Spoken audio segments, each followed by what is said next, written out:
ನಮ್ಮ ಹೆಸರು ಮಂಗಳಮ್ಮ ಅಂತ. ನಾವು ನೆಲಕದ್ರನಹಳ್ಳಿ ಊರು ನಮ್ಮದು. ಗೊಲ್ಲಳ್ಳಿ ಪಂಚಾಯತಿ ಬರುತ್ತೆ, ಮಂಡಿಕಲ್ ಹೋಬಳಿ ಬರುತ್ತೆ. ಮೊದಲು ಈ ಥರ ರೋಡ್ ಚೆನ್ನಾಗಿರಲಿಲ್ಲ, ಎಲ್ಲ ಗುಂಡಿ ಬರೀ ಕಲ್ಲು. ಹೋದರು ಹುಡುಗರು ಪಡುಗರು ಹೋದರು ಬೀಳೋದು, ಸೈಕಲಲ್ಲಿ ಹೋದರೆ ಬೀಳೋದು, ಮತ್ತು ಗಾಡೀಲಿ ಹೋದರೆ ಬೀಳೋದು. ಒಂದು ಆಟದ ವ್ಯವಸ್ಥೆ ಇರಲಿಲ್ಲ.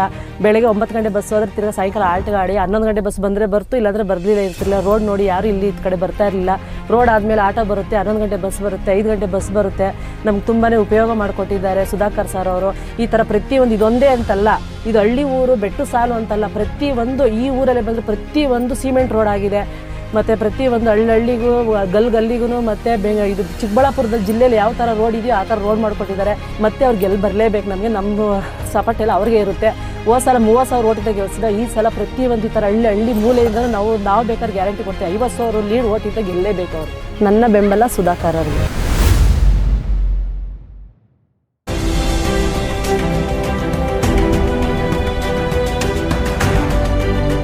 ಪಟ್ಟಣಹಳ್ಳಿ ಪಂಚಾಯತಿ, ಪಟ್ಟಣಹಳ್ಳಿ, ಚಿಕ್ಕಬಳ್ಳಾಪುರ ತಾಲೂಕು.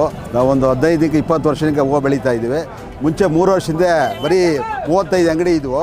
ಕೊರೋನಾ ಬಂದಾಗ ಈ ಮಾರ್ಕೆಟ್ಗೆ ಸ್ವಲ್ಪ ಬಂದಾಗ ಈಗ 150 ಅಂಗಡಿ ಆಗಿದೆ. ಯಾವುದೇ ಕಾರಣಕ್ಕೂ ಇಲ್ಲಿ ನಮ್ಮ ಜಾಗ 150 ಅಂಗಡಿ ಆಗಿರೋ ಜಾಗ ಸಾಕಾಗ್ತಾ ಇಲ್ಲ. ನಮ್ಮ ಉಸ್ತುವಾರಿ ಮಿನಿಸ್ಟ್ರು ನಮಗೆ ಜಾಗ ಇದೆಲ್ಲ 10 ಎಕರೆ ಇದು ಮಾಡಿದ್ದಾರೆ ಅಂತಾರೆ. ಭಾರಿ ಅನುಕೂಲ ಆಗುತ್ತದೆ. 10,000 ಮನೆಯವರು 10,000 ಫ್ಯಾಮಿಲಿ ಹೂಗೆ ಅನುಭವಿಸ್ಕೊಂಡಿದ್ವಿ. ನಮಗೆ ಇವಾಗ ಆದಷ್ಟು ಹೂವಿನ ಮಾರ್ಕೆಟ್ ಜಾಸ್ತಿ ಇಂಪ್ರೂವ್ ಮಾಡಿಕೊಡ್ಬೇಕು. ಆಮೇಲೆ ಮುಂಚೆ 20-30 ವರ್ಷಕ್ಕೆ ನೀರು ಇರಲಿಲ್ಲ. ಇವಾಗ ನೀರು ತಂದು ನಮಗೆ ನೀರನ್ನು ಅನುಕೂಲ ಮಾಡಿಕೊಟ್ಟಿದ್ದಾರೆ. ಆ ನೀರು ಬರೋದ್ರಿಂದ 3-4 ವರ್ಷದಿಂದ ಏನು ವ್ಯವಸಾಯ ಇತ್ತು ಅದು 4 ಕೋಟಿ ಎಕ್ಸ್ಟ್ರಾ ಆಗಿದೆ. ಇವಾಗ ಹೂವು ಏನು ಒಂದು 100 ಎಕರೆನ ಬೆಳೀತಾ ಇದೆ. ಇವಾಗ 40,000-50,000 ಎಕರೆ ನಮ್ಮ ಚಿಕ್ಕಬಳ್ಳಾಪುರ ಡಿಸ್ಟಿಕ್ಕು ಎಲ್ಲ ಬರ್ತಾಯಿದೆ. ಎಲ್ಲ ತಾಲೂಕಲ್ಲಿ ಬರ್ತದೆ. ಬಾಗೇಪಲ್ಲಿ, ಗೌರಿಬಿದನೂರು, ಚಿಂತಾಮಣಿ, ಚಿಕ್ಕಬಳ್ಳಾಪುರ, ಶಿಲ್ಘಟ್ಟ ತಾಲೂಕು, ಎಲ್ಲ ತಾಲೂಕು ಚಿಕ್ಕಬಳ್ಳಾಪುರ ಬರುತ್ತೆ. ಇಲ್ಲಿಗೆ ಆಚೆ ಕಡೆ ಎಲ್ಲ ಸ್ಟೇಟ್ಗೆ ಹೋಗ್ತದೆ. ತಮಿಳ್ನಾಡಿಗೆ ಹೋಗ್ತದೆ, ಆಂಧ್ರ ಸ್ಟೇಟ್ಗೆ ಹೋಗ್ತದೆ, ತೆಲಂಗಾಣಕ್ಕೆ ಹೋಗ್ತದೆ. ಇನ್ನು ಇದು ಎಕ್ಸ್ಪೋರ್ಟ್ ಮಾಡ್ತಾಯಿದ್ದಾರೆ. ಅದೇ ನಮ್ಮ ಪಟ್ಟಣಹಳ್ಳಿಯಲ್ಲಿ 4 ಜನ ಎಕ್ಸ್ಪೋರ್ಟ್ ಮಾಡ್ತಾಯಿದ್ದಾರೆ. ದುಬೈಗೆ, ಸಿಂಗಪೂರಿಗೆ, ಮಲೇಷ್ಯಾಗೆ ಎಲ್ಲ ಕಳಿಸ್ತಾ ಇದ್ದಾರೆ.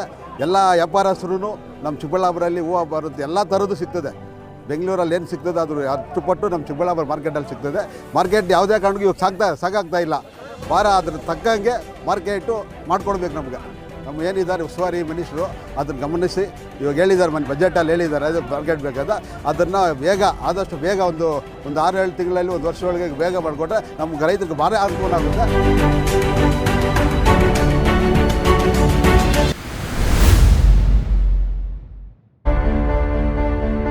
ನಮ್ಮ ಹೆಸರು BL ನಾಗರಾಜ್ ಅಂತ. ಬಚ್ಚೇನಹಳ್ಳಿ ನಮ್ಮದು. ಮಂಡಿಕಲ್ ಪಂಚಾಯತಿ. ಈ ರೋಡು ನಮಗೆ ತುಂಬ ನಮ್ಮ ಬಚ್ಚೇನಹಳ್ಳಿಗೆ ಹೋಗೋಕ್ಕೆ ಬರೋಕ್ಕೆ ಆಗ್ತಾಯಿರಲಿಲ್ಲ. ಮಳೆಗಳು ಬಿದ್ದರೂ ಹಳ್ಳು ಜಾಸ್ತಿ ಇತ್ತು ಸರ್. ತುಂಬ ಹಳ್ಳಿತ್ತು, ಗುಣಿಗಳು ಜಾಸ್ತಿ ಇತ್ತು. ಎಷ್ಟೋ ಸಲ ಬಿದ್ದೋಗಿ ಬಂದಿದ್ದೀವಿ. ತುಂಬ ಆಟೋಗಳು ಬರೋಕ್ಕಾಗ್ತಾಯಿರಲಿಲ್ಲ, ಗಾಡಿಗಳು ಬರೋಕ್ಕಾಗ್ತಾಯಿರಲಿಲ್ಲ. ಬರಬೇಕಾದ್ರೆ ತುಂಬ ಕಷ್ಟ ಆಗ್ತಾಯಿತ್ತು. ಇವಾಗ ನಮ್ಮ ಸುಧಾಕರ್ ಸರ್ ಚೆನ್ನಾಗಿ ಇವಾಗ ಒಳ್ಳೆಯ ರೋಡ್ ಮಾಡಿಕೊಟ್ಟವ್ರೆ. ಅಲ್ಲಿಂದ ಹಿಡಿದು ನಮ್ಮ ಗೇಟು, ಬಚ್ಚೇನಹಳ್ಳಿ ಗೇಟ್ ಗಂಟ 2 ಕಿಲೋಮೀಟ್ರು ಅಷ್ಟು ದೂರ ಮಾಡಿಕೊಟ್ಟವ್ರು ಸರ್. ಚಿಕ್ಕಬಳ್ಳಾಪುರ ತಾಲೂಕಿಗೆ ಎಷ್ಟು MLAಗಳು ಬಂದವರು ಸರ್. ಇಂಥ ಕೆಲಸ ಇದುವರೆಗೆ ಮಾಡೇ ಇಲ್ಲ ಸರ್. ಒಳ್ಳೆ ಕೆಲಸ ಮಾಡಿಕೊಟ್ಟವ್ರೆ. ನಮಗೆ ಕೆಲಸಗಳು ಚೆನ್ನಾಗಿ ಮಾಡವ್ರೆ, ರೋಡ್ಗಳು ಚೆನ್ನಾಗಿ ಮಾಡವ್ರೆ. ಊರಲ್ಲಿ ರೋಡ್ಗಳು ಚೆನ್ನಾಗಿ ಮಾಡಿಕೊಟ್ಟಿದ್ದಾರೆ ಸರ್. ನಮ್ಮ MLA ಸರ್ ಸುಧಾಕರ್ ಸರ್.